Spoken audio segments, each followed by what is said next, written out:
Tonight, Sean Diddy Combs will stay in jail for now, a judge denying the convicted felon bail. Guilty on prostitution-related charges, acquitted of racketeering and sex trafficking. Today is a victory of all victories. CBC News was in court when the music mogul dropped to his knees. Caught in Trump's trade war, big automakers push Ottawa to slam the brakes on another Trudeau-era policy. The EV mandate itself is not sustainable. Plus, Canada's trucking industry calls it a billion-dollar scam. It's widely known. It's not a dirty little secret. It's out of control. The urgent warnings and the calls for change. The next time you're driving on a highway with a transport truck beside you, I want you to wonder, how safe am I really? From CBC News, this is The National with Chief Correspondent Adrian Arsenault. Thank you for joining us. Sean Diddy Combs has been sent back to jail tonight. A jury finding him guilty of 2 prostitution-related charges, the judge denying his request for bail hours later. Still, Combs has been acquitted of the 3 more serious charges he faced, ensuring he has avoided the possibility of life in prison and sending him into a brief state of elation as the verdict was read in court. Outside, a divided crowd gathered on the streets of New York, another clear picture of the high-profile nature of this case. Jennifer Yoon was in the New York courthouse as these developments unfolded and breaks down the ruling and the reaction. Sean Diddy Combs dropped to his knees and seemingly prayed in the courtroom after the verdict was read. The Manhattan jury found him guilty on 2 counts of transportation to engage in prostitution, but not guilty on the more serious counts of racketeering and sex trafficking. His lawyers visibly pleased as they left court. Today is a great day. Today is a win. Today is a victory of all victories for Sean Combs and our legal team. But the prosecution also earned a victory. Combs has been denied bail, the judge citing his history of violence and saying it's impossible to prove he would not pose a danger if released. All of this comes after a nearly 2-month trial that included 34 witnesses for the prosecution. Among them, several former girlfriends, including the 2 accusers in this case, Cassandra Ventura and a woman identified only as Jane. Both said Combs used his money, power, and violence to manipulate them into hundreds of drug-fueled sex marathons with male sex workers. The jury didn't believe them. They believed that there was consent. The matter of consent, often repeated by Combs' lawyers, who did not deny violence but argued it did not constitute sexual trafficking. The defense's entire narrative from day one was, look, our client is not a great person. Our client is a domestic abuser. But that's not what we're here for. We're here for a RICO and sex trafficking. And what really happened was willing participation in unconventional sexual activity. Combs is now facing a maximum of 20 years behind bars. So what happens next? Sean Diddy Combs will find out how much time he's going to spend behind bars. Initially, the judge had thought a date in the fall to have that sentencing hearing, but the defense wants that to be quicker. The judge agrees that time is of the essence, and the defense, the prosecution, and the judge will start meeting next week, next Tuesday, to get that process moving. So, Jennifer, you were in court, you're with the people, also waiting outside. In both cases, it seems, reaction was pretty intense. Yeah, both inside and outside the courtroom. There were cheers, there were jeers, there were people. Clearly, it meant so much to them. It was a symbolic trial that went beyond just one person, Adrian. All right, Jennifer Yoon in New York tonight. The biggest auto manufacturers in Canada met with Prime Minister Mark Carney to discuss how to survive Donald Trump's trade war. And as Olivia Stefanovich tells us, a key request is an end to electric vehicle policy that they have long opposed. Facing an uncertain future, automakers arrived at the Prime Minister's office with a clear objective. We'll be discussing EV mandates, of course, as well as a range of other policies to make sure the sector succeeds. Since spring, the big 3 North American auto manufacturers have asked Ottawa to repeal its electric vehicle mandate.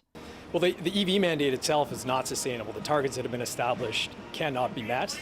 Those targets require 20% of new car sales to be emissions-free by next year, then 100% of all new vehicles by 2035. We're saying we don't want your cars, in all due respect. With Donald Trump threatening the Canadian auto industry, more damage may be on the way with his so-called Big Beautiful Budget bill, which includes phasing out electric vehicle tax credits from the Biden era. And with the U.S. and Canadian auto industries so deeply intertwined, it adds pressure on Ottawa to follow suit and pull back on its support for EVs. At a time when we're in a tariff battle with the United States, to really impact our auto sector in this way would be very detrimental. So for a number of reasons, we absolutely oppose the EV mandates in Canada. Will you drop the EV? The finance minister won't say if the government is willing to go there. We're always going to be there to support the industry and our workers. The prime minister has made it clear he wants to land a new trade deal with Trump by July 21st. We're doing what's necessary in order to get the best deal for Canadians, and we get the best deal for Canadians, we'll agree to it.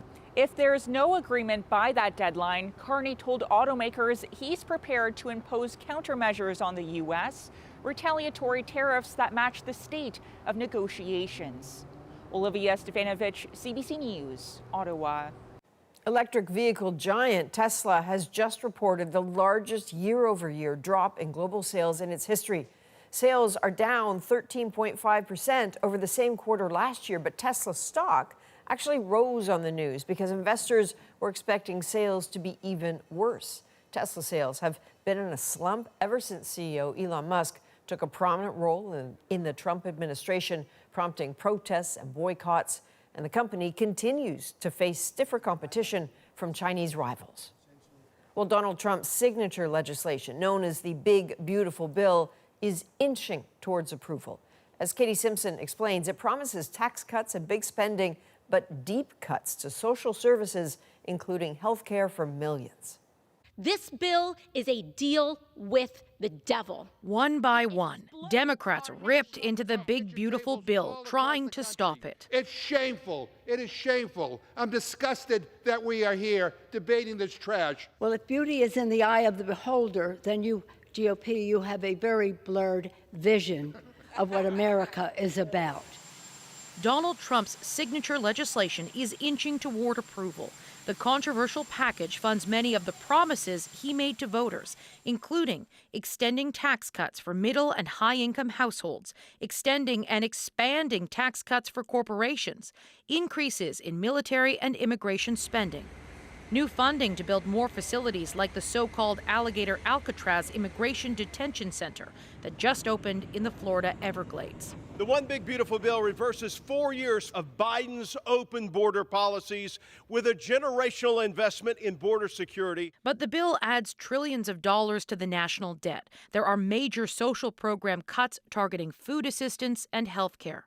17 million Americans, some of the most vulnerable, would lose their health insurance. As a result, people are going to die connected to this one big ugly bill.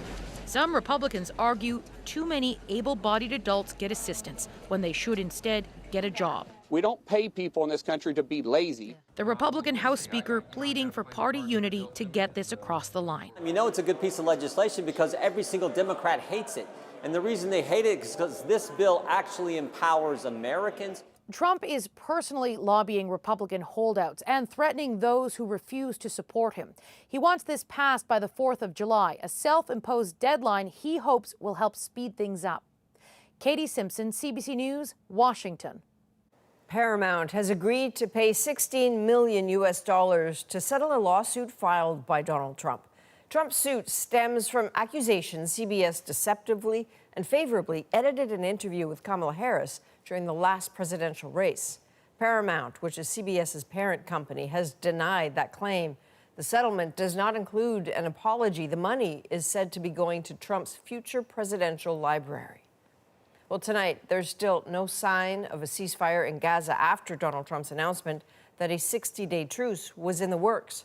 As Chris Brown shows us, Israel and Hamas haven't openly changed their positions, and the misery and the bloodshed of the war has not stopped.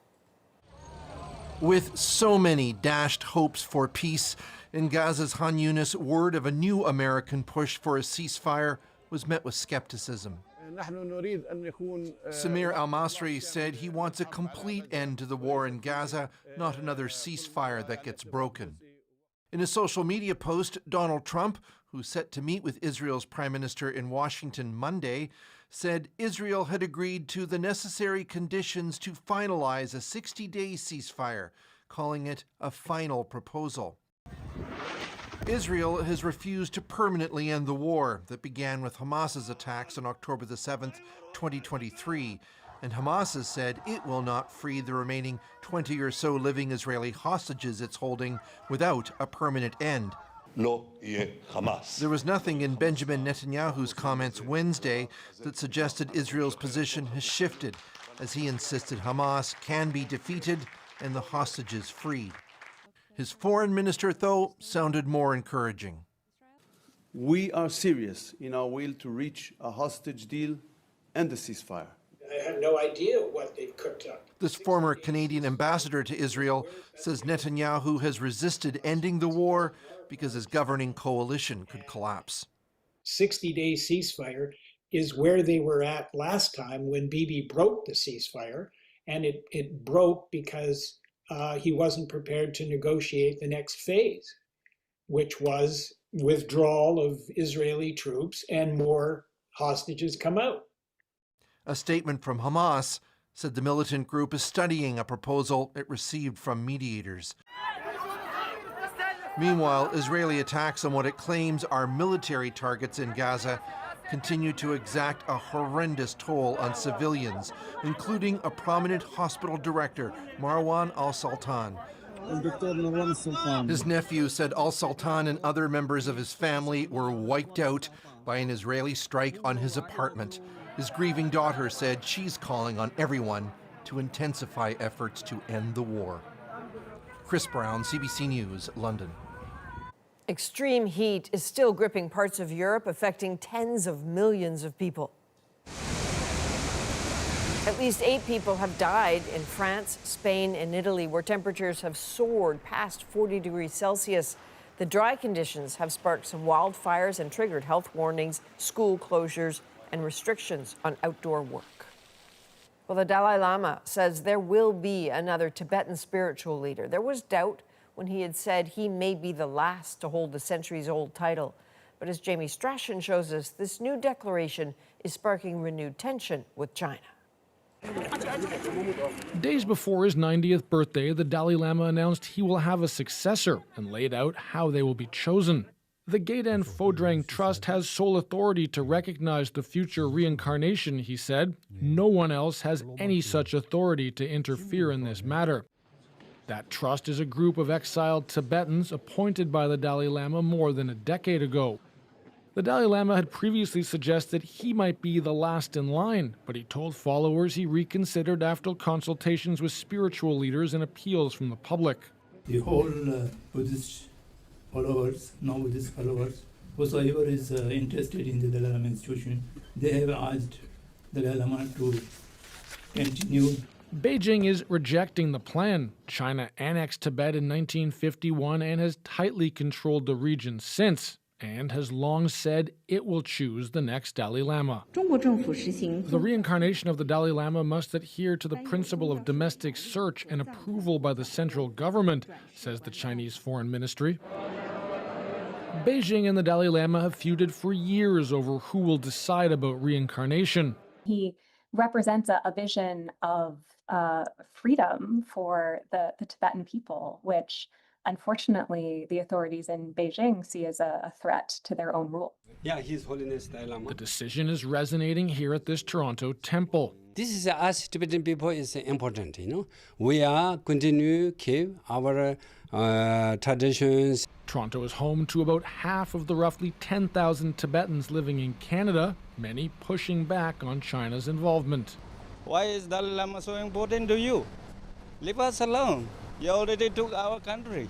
The Dalai Lama promised to leave behind clear instructions, but with two sides claiming authority over what's next, those instructions will clearly face challenges. Jamie Strachan, CBC News, Toronto. The Pope's hometown is set to buy his childhood home.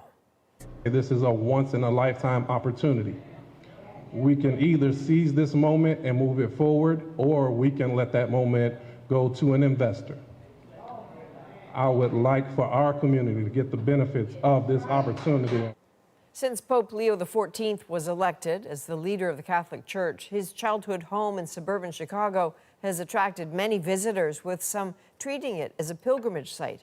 And while some residents worry about the cost to the financially strained village, the vote to purchase the property was unanimous. Well, Mark Carney and his cabinet are gearing up to greenlight some mega projects. They will soon decide which ones could be fast-tracked under a new law passed just last week to boost the economy. David Thurton now with what comes next. Canada is ready to build big things, something some say it hasn't done for a while. What we can see is that there's a number of failed projects around the country. This former top public servant has seen firsthand how Canada has struggled to get things done. From oil and gas infrastructure to transmission lines connecting provinces to clean power. Sources tell CBC News cabinet ministers are meeting through the summer to implement Mark Carney's vision. Now that Bill C-5 has passed, he's able to build on a scale and pace not seen in decades, approving projects up front, fast-tracking environmental reviews. The real work begins now.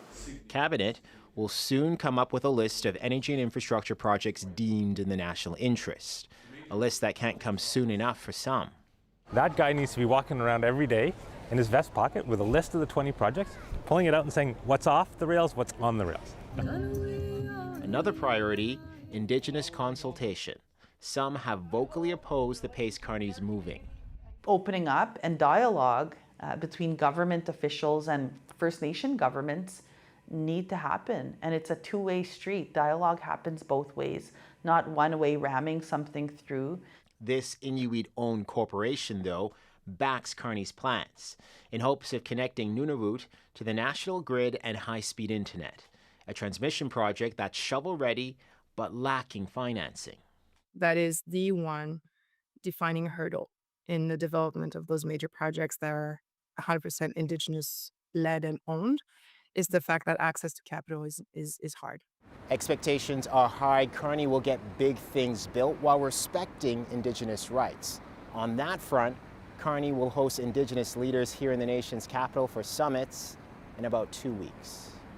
David Thurton, CBC News, Ottawa. Indigenous tourism operators say they stand to lose millions of dollars in the face of tensions between Canada and the U.S. Hundreds of jobs, if not thousands of jobs, are at stake here. How they're dealing with a dwindling number of American visitors. Next. All right, welcome to the beach. Plus, the return of summer has Canadians searching for relief at local beaches, lakes, and rivers. Today's my first time in open water with waves. I'm very intimidated, I can't lie. What you need to know to stay safe before hitting the water. And later, a curious interaction on a Quebec beach when dog meets pup. Seal pup, that is. The seal start to could bark to my dog, say, "Hey, help me! I'm lost." The meeting of mammals makes our moment. We're back in 2.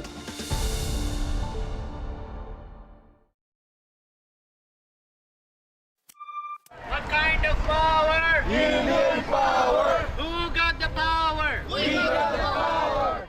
Those are some of the food service workers who remain locked out at one of Canada's most iconic tourist attractions. The CN Tower locked out more than 250 workers on Monday after labor negotiations stalled. The union is fighting for wage and pension increases, among other issues. The tower remains open, but visitors are encouraged to bring their own food. Well, these are challenging times for Indigenous businesses that depend on U.S. tourists. They're seeing a big drop-off in bookings as more Americans stay home. Yasmin Renea shows us an industry now at risk. That's a good fish. For decades, Métis fishing guide Dean Work has promoted his charters on BC's Fraser River to national and international clients, but he hasn't reeled in many Americans since the start of Donald Trump's trade war. We probably lost $250,000 in bookings this year. He's not alone. The Indigenous Tourism Association of Canada recently surveyed about 100 tourism businesses that are majority Indigenous owned or operated. Nearly 70% are reporting a drop in U.S. bookings. The association says U.S. tourists account for 30 to 35% of overall revenue, and that the industry could lose as much as $500 million this summer. Hundreds of jobs, if not thousands of jobs, are at stake here if the season does continue to see declines. So I didn't live off Western medicine. Talese Campo's tourism company takes people on nature walks, teaching them how Indigenous people use the land. She says about 1,000 corporate guests are no longer coming this summer. We've been building these relationships for the past 21 years, and to see them go, it makes me sad. The federal government says it's monitoring developments in this important sector and remains engaged with all tourism partners, including Indigenous partners.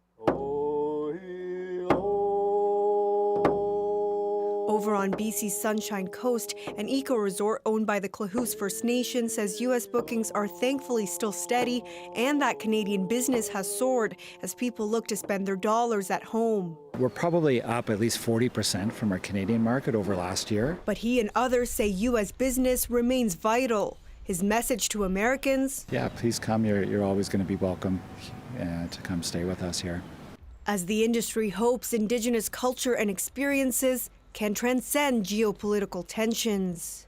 Yasmin Ranea, CBC News, Vancouver. Canada's Trucking Alliance says the industry is under threat from an underground economy that puts inexperienced drivers behind the wheel. Next time you're driving on a highway with a transport truck beside you, I want you to wonder, how safe am I really? Where critics are calling for stronger enforcement. And with White House cuts to research and funding and educational institutions, a growing number of academics and scientists are looking to just leave the U.S. There is a cohort of talent, unlike we've ever seen before, that we can go out and compete for. How America's loss could become Canada's brain gain. The National breaks down the stories shaping our world. Next.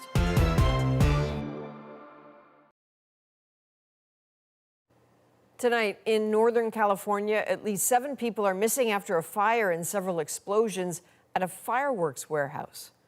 So you can see the massive initial explosion, there it goes, nearby spot fires triggered an evacuation of the rural area. The cause remains under investigation. Well, there are renewed warnings tonight about what to keep in mind in order to swim safely this summer. As Jennifer Yoon explains, experts are urging swimmers to be cautious and please pay attention. It's just past dawn. All right, welcome to the beach.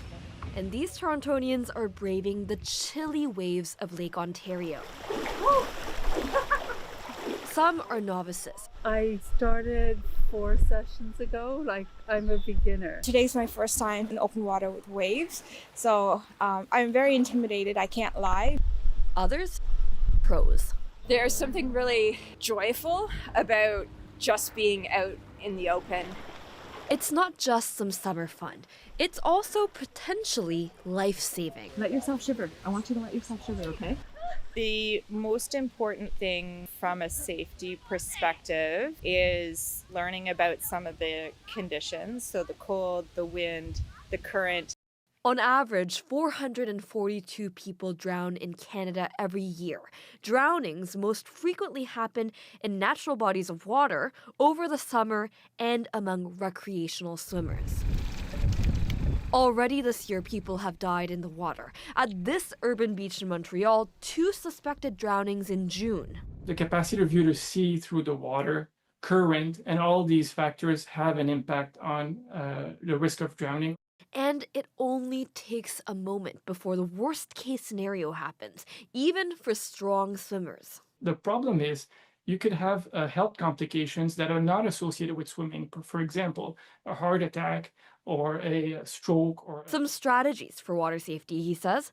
Don't swim alone. Avoid alcohol or drugs before swimming and wear a life jacket. For families watching kids in the water, adults must keep their eyes on kids at all times and stay within arm's reach. There's endless opportunities for water recreation, and we want you to have so much fun in the water and do it safely. Because learning how to swim safely, even in some murky water, can enrich a life, even save it. Jennifer Yoon, CBC News, Toronto. Now let's break down the news shaping our world. Destination Canada for doctors and scientists living under Donald Trump. Probably, unfortunately, it'll be a lot easier to teach certain subjects here than in the U.S. But first, drivers and owners sound an urgent warning about trucking. There's so much wrong with this industry right now. They say fairness is at stake and maybe even your safety on the road. These issues are falling through the cracks. They call the problem Drivers, Inc. So that's because more and more companies treat their drivers like contractors instead of employees. Robin Miller shows us how it shortchanges the public purse and pushes some drivers to desperation. It's not a dirty little secret. It's out of control. We are frustrated, we are angry, and people are going bankrupt. And the next time you're driving on a highway with a transport truck beside you, I want you to wonder, how safe am I really? We're in a big rig traveling east down the 401. It's a highway that has many transport truck drivers on it every day. But as we're finding out, all of those drivers aren't getting paid the same, and it's wreaking havoc in the trucking industry. Drivers like Karanveer Singh. He spends most of his time right here, hours on the road, hauling goods mostly from Canada to the United States. At 18, Singh came here as an international student, chasing the Canadian dream. I thought I was coming in a very good country where rules and regulations are followed, but all my dreams got shattered. His story is one of unpaid wages, unsafe working conditions, and being misclassified as a contractor when he was really an employee. Their problems, he says, are widespread. Truck drivers are the backbone of this country. See how you're treating your truck drivers. They are the one who's suffering from wage theft. They are eventually leaving this industry because it's so abusive. There's so much harassment. There is so undercutting of wages, wage theft in this country, in this profession, misclassification. The employers treat us as a disposable commodity. All of that is true. According to the Canadian Trucking Alliance, the organization represents more than 4,500 carriers, owner-operators, and suppliers across the country.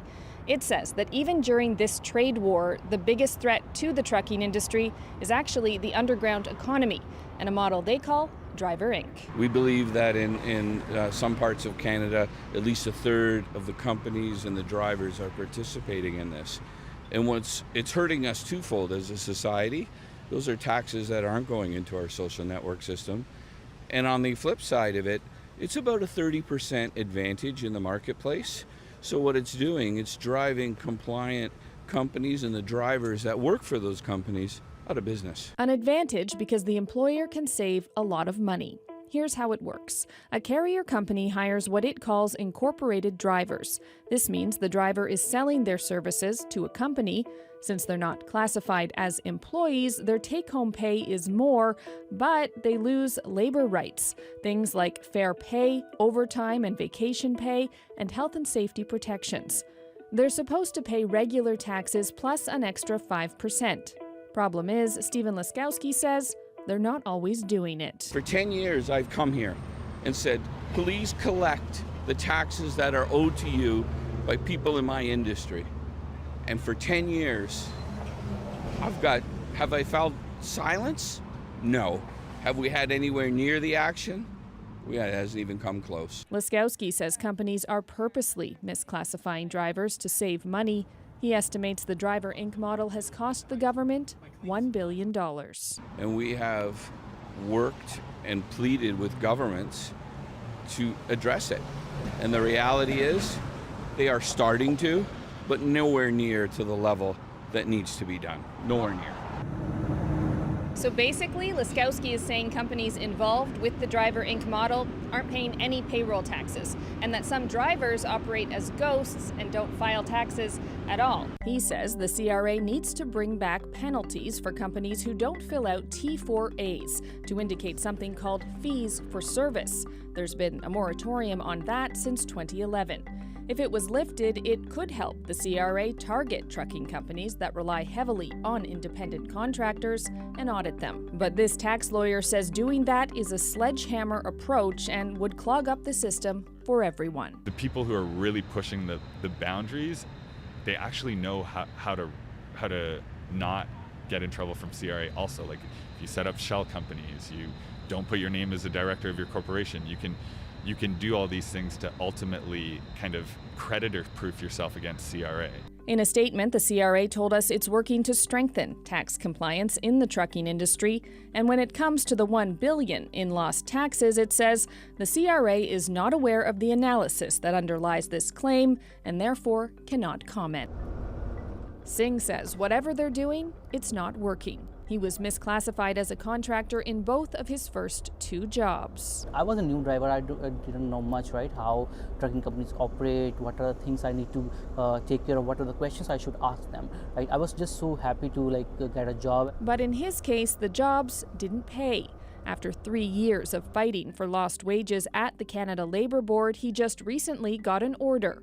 He's owed nearly $40,000, money he's not expecting to get back. It's useless. Until the government enforce it, it is useless. These companies, they know what they are doing. Most of the times they will find new immigrants, new truck drivers to target because they are so easy to target because every new immigrant is desperate for a job. So it's widely known. It's not a dirty little secret. It's out of control. The CEO at Kriska Transportation Group also says it's time to turn up the enforcement or companies like his will go out of business. I have competed, as many of us have, for many years based on price and service, where price should be established from the same ground rules as everyone, and that's paying appropriate taxes, treating people as employees in the manner that the government would expect. Sean Walsh is an employee here. He knows the importance of having access to EI. 5 years ago, he had a heart attack, taking him off the road for months. I was able to weather that storm, get through it, didn't lose my house.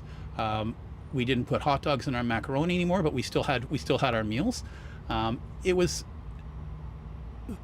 a testament to what we have in Canada. And the only way we have our social services in Canada is if we pay our fair share in taxes. The drivers were treated with a lot more respect than they are now. The whole industry is going down. Phil Langevin has been in the industry for decades. He too worries about the future. There's so much wrong with this industry right now.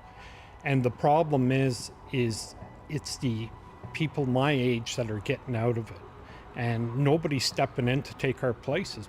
Neither one of my boys want to take over because it's a mess. The Langevins suspect companies that use the Driver Inc. model may also be cutting corners elsewhere, including safety, like basic truck maintenance. 2022 saw the highest number of transport truck crashes in more than a decade in Ontario, and the numbers remain high. These issues are falling through the cracks, and the next time you're driving on a highway with a transport truck beside you, I want you to look at it, and I want you to wonder, how safe am I really? Singh says in his experience, that assessment is true. Companies that misclassify employees care more about making money than safety. Take his first trip across the border at Port Huron, for example. He was the passenger being trained by who he thought was an experienced driver. I met the driver and he was polite, and he, after like 1 or 2 hours, he explained to me that he have just done one trip. He basically destroyed the fender. He hit the concrete wall over there at the border, and I was so surprised, like, this is supposed to be my trainer, and he just like damaged the truck. And that wasn't all. And so after a few days, they told me that, oh, so there's a new driver. We are in need of a driver. We want them, but you have done a trip. So now you have to train this driver. So, but just don't tell her that you just did one trip. So you just go with her, tell her that you have done a couple of trips, and you can just train her. You already done a trip, so you know what are the things you should take care of and what are the things you should not. Singh is now an employee at a different company, fighting to make sure his experience doesn't happen to anyone else. He's with this group, Justice for Truck Drivers. It works to help drivers who say they've lost wages, been misclassified, or were otherwise exploited. the government will let these companies operate knowing that they are bad employers who steal wages, who make the drivers work with unsafe equipment in unsafe conditions. They want their stuff delivered, they want their job done. I think when these companies are allowed to operate, Canadians are not safe. So Robin Miller put those concerns to the department that oversees labor issues, and it said it now shares information with Canada Revenue Agency to help with enforcement, and it has a team of inspectors whose sole focus is road transportation. Well, the Trump administration's policies on research funding and DEI policies are causing some academics to seek work outside their country. Classes are literally being canceled because they are about race or because they're about gender or they're about the wrong kind of history. Could America's loss become Canada's gain? That's next.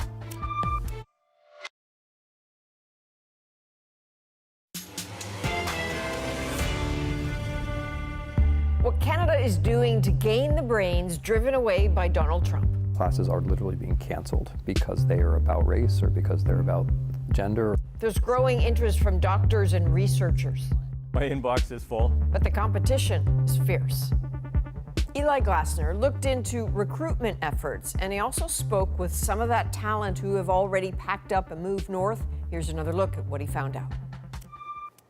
How can somebody that can't add or has very basic skills, how do they get into Harvard? Why are they there? President Trump doesn't think much of Harvard or its students.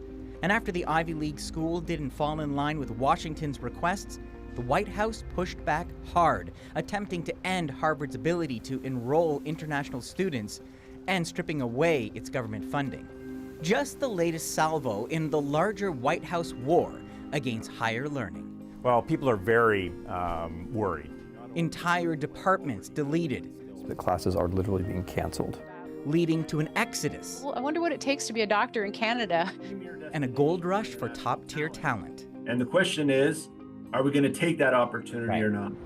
The race is on and the competition is global. Reports from universities and admission centers suggest professors, doctors, engineers, and scientists all rethinking careers and study plans in the United States. Inside this hospital, there's a $30 million effort to get up to 100 of them to consider Canada. Those could be Americans, they could be Canadians, they could be Europeans. Dr. Brad Waters is a cancer researcher who's increasingly spending time focused on Canada leads. There are a large number of people, young, talented scientists, including those in Canada, that are being particularly affected. A program to recruit the next generation of scientists to the UHN hospitals. There is a cohort of talent, unlike we've ever seen before, that we can go out and compete for. Setting thresholds. Typically, this is where you'd find him, collaborating with scientists, even across borders. But what he's hearing from his American counterparts is dire. People in positions like mine are closing recruitment opportunities. There's no new faculty, no new postdoctoral research positions. They're thinking about how to make up for shortfalls of $100 million, $200 million each year. Already, the Canada Leads project, which funds salary and research for 2 years, is having an effect. Talk to me about what your inbox looks like. Yeah, my inbox is full. We've had over 400 people already raise their hand and say they're interested.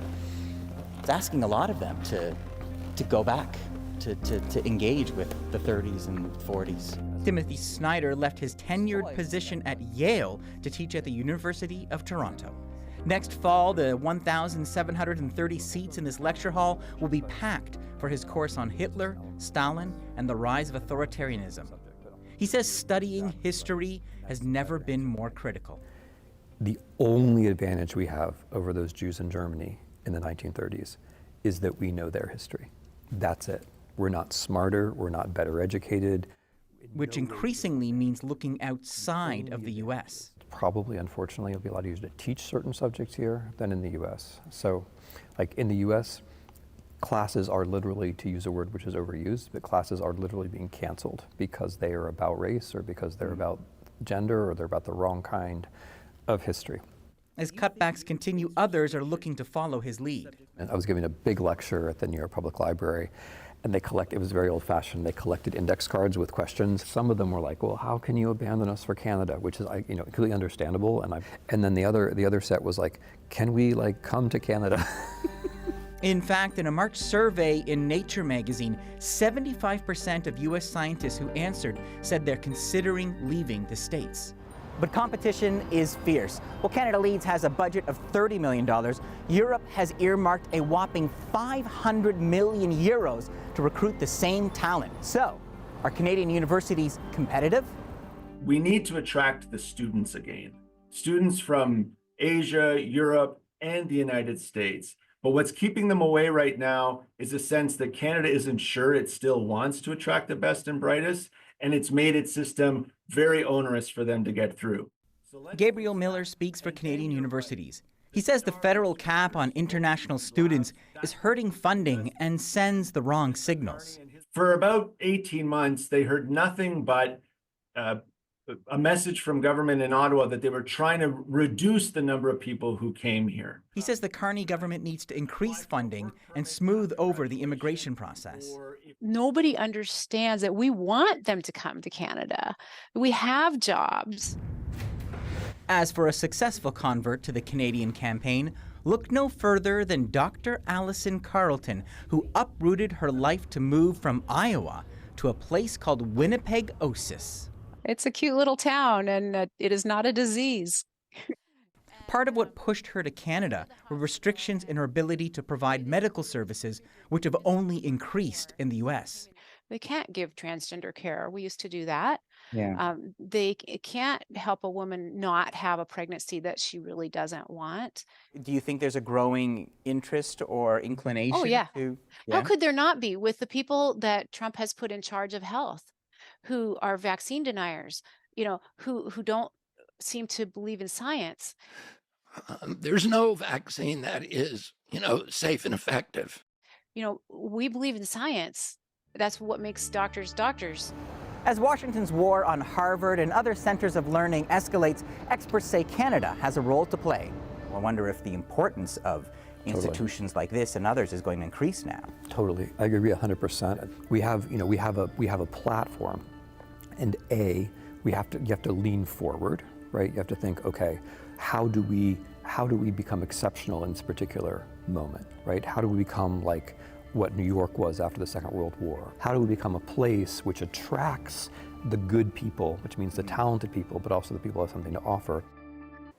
And just last week, Harvard and the University of Toronto unveiled a plan to let certain Harvard graduate students continue their studies in Canada if new U.S. visa restrictions keep them out of that country. Well, up next, a Quebec man and his dog get a surprise visit from a baby seal.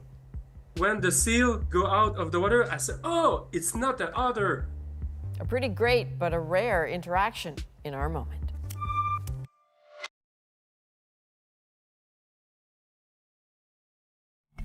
So you're looking at Mia, a brown lab, curiously and oh so carefully approaching a seal pup in Quebec's Oka National Park. So Marc Néron, Mia's owner, was taking her for a walk along the beach when they were greeted by the baby seal, and there's a moment that makes the moment. Mia, do Mia. I was at the beach with my dog. I think the seal saw us play in the water, and I was thinking it was an otter. I asked my dog, go to see the otter. When the seal go out of the water, I said, oh, it's not an otter. The seal was swimming and come to see my dog. They meet together, and the seal could bark to my dog, say, hey, help me, I'm lost. But my dog didn't understand. I think he's lost, but he's look like in good health. It's really cute. It's like a big, I don't know the word in French, but the moustache, really, really, really nice. It's really funny. I quite liked his commands at the beginning, like, gentle, Mia, be gentle. It seems that the seal pups in Quebec are sort of born in an estuary in eastern Quebec, which makes this little guy pretty far from home, and they believe less than a year old, so a little bit lost and looking for some help. From all of us here at The National, thank you for being with us. You can watch anywhere, anytime on the free CBC News app and subscribe to The National's YouTube channel. I'm Adrienne Arsenault. Take care.